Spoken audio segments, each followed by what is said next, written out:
नमस्कार मित्रांनो. आजच्या या विशेष सत्रात सर्वांचं खूप खूप स्वागत. आज आपण इतिहासाच्या पानांमधील एका अत्यंत थरारक आणि महत्त्वाच्या घटनेवर प्रकाश टाकणार आहोत. तो म्हणजे 1857चा उठाव. शालेय इतिहासात आपण हा धडा नेहमीच वाचतो, पण आज आपण फक्त पाठांतर करणार नाहीये, तर त्या काळात नेमकं काय घडलं, त्याची खरी कारणं काय होती, हे एका रंजक प्रवासातून समजून घेणार आहोत. तर तयार आहात ना? चला तर मग सुरू करूया. आता सुरुवातीलाच एक प्रश्न पडतो. 1857चा उठाव म्हटलं की लगेच आपल्या डोळ्यांसमोर येतात ती गाईच्या आणि डुकराच्या चरबीने माखलेली कारतुसा, बरोबर?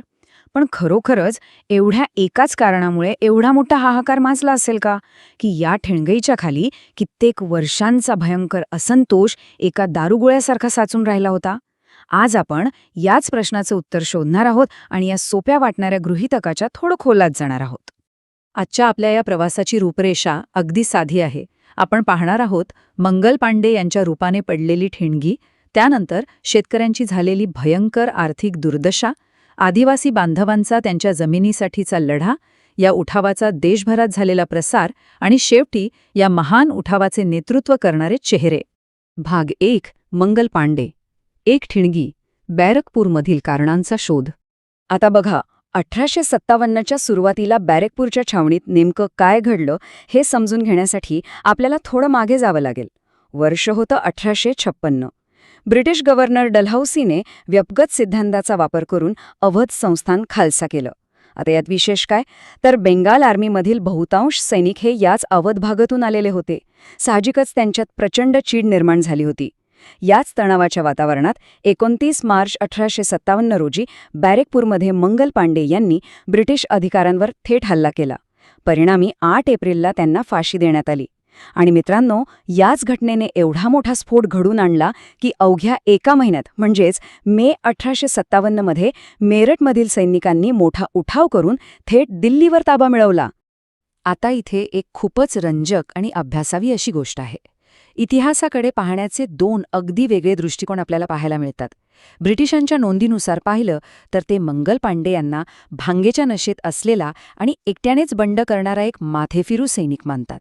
पण भारतीय राष्ट्रवादी दृष्टिकोनातून चित्र पूर्णपणे वेगळं आहे. स्वातंत्र्यवीर विदा सावरकरांसारख्या नेत्यांनी त्यांच्या 1857चे स्वातंत्र्य समर या पुस्तकात मांडल्याप्रमाणे मंगल पांडे हे एक जाणीवपूर्वक क्रांती घडवून आणणारे पहिले हुतात्मा होते. काही तज्ज्ञांच्या मते ते गुप्त बैठकांचा भाग होते.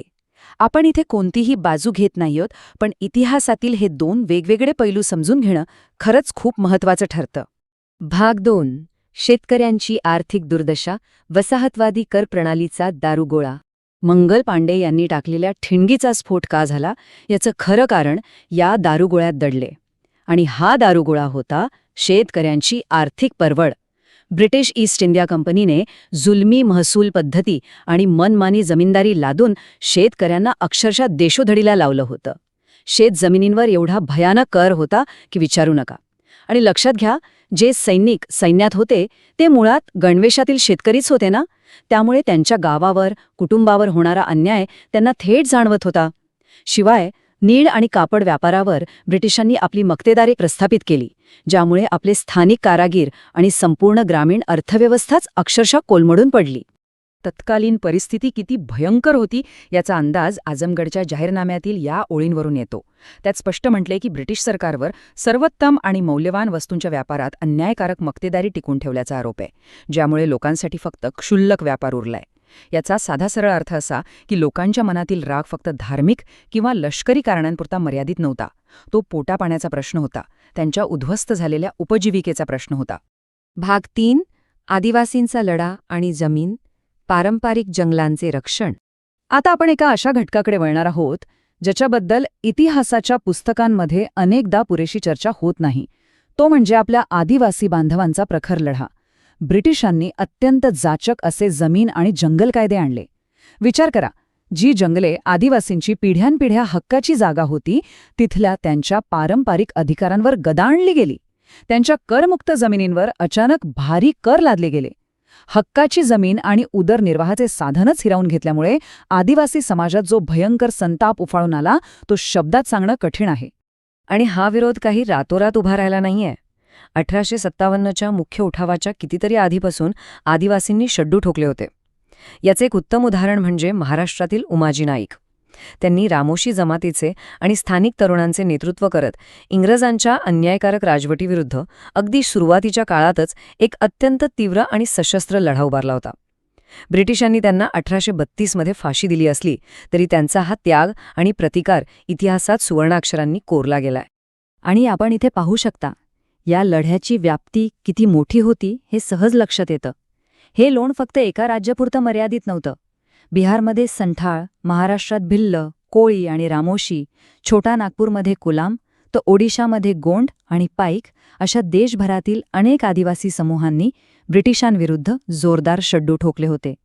यावरून हेच सिद्ध होतं की इंग्रजांच्या धोरणांचा फटका संपूर्ण देशाला बसत होता आणि प्रतिकारही अगदी कानाकोपऱ्यातून होत होता. भाग 4. उठावाचा प्रसार मेरठ ते दिल्ली. तर ठिणगी पडली होती, असंतोषाचा दारुगोळा तयारच होता. आणि मग ह्या क्रांतीचा वणवा कसा पसरला? मेरठच्या सैनिकांनी बंड पुकारलं आणि ते थेट दिल्लीकडे चालून गेले. 12 मे 1857 ह्या दिवशी त्यांनी दिल्लीवर यशस्वीपणे ताबा मिळवला आणि इथे एक अत्यंत ऐतिहासिक घटना घडली. त्यांनी मुघल सम्राट बहादूर शाह जफर यांना आपला नेता मानून ह्या उठावाची अधिकृत घोषणा केली. ह्या एका खेळीने संपूर्ण उठावाला एक राष्ट्रीय स्वरूप प्राप्त झालं आणि हिंदू मुस्लिम ऐक्याचं एक अतिशय जबरदस्त उदाहरण जगासमोर उभं राहिलं.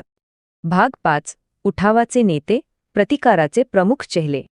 आता कोणत्याही मोठ्या वादळाला योग्य दिशा देण्यासाठी खंबीर नेतृत्वाची गरज असतेच, बरोबर? ह्या उठावालाही देशभरातून असेच काही महान चेहरे लाभले. झाशीची राणी लक्ष्मीबाई यांनी झाशीमध्ये प्राणांची बाजी लावून अतिशय शौर्याने लढा दिला. नानासाहेब पेशवे आणि तात्या टोपे यांनी कानपूरमध्ये मोर्चा सांभाळला, तर बेगम हजरत महल आणि कुंवर सिंग यांनी आपापल्या प्रदेशात ब्रिटिश सत्तेला सळो की पळो करून सोडले. या वेगवेगळ्या पार्श्वभूमीतून आलेल्या नेत्यांमुळेच हा उठाव इतका शक्तिशाली आणि संघटित बनू शकला होता. शेवटी काय झालं? हे बघा, जरी या सर्व शूर नेत्यांनी आणि सैनिकांनी अटीतटीचा लढा दिला तरी ब्रिटिशांचे लष्करी सामर्थ्य आणि दळणवळणाची साधने आपल्यापेक्षा खूप प्रगत होती. दुर्दैवाने 1858 सालापर्यंत ब्रिटिशांनी हा उठाव बऱ्यापैकी मोडून काढला.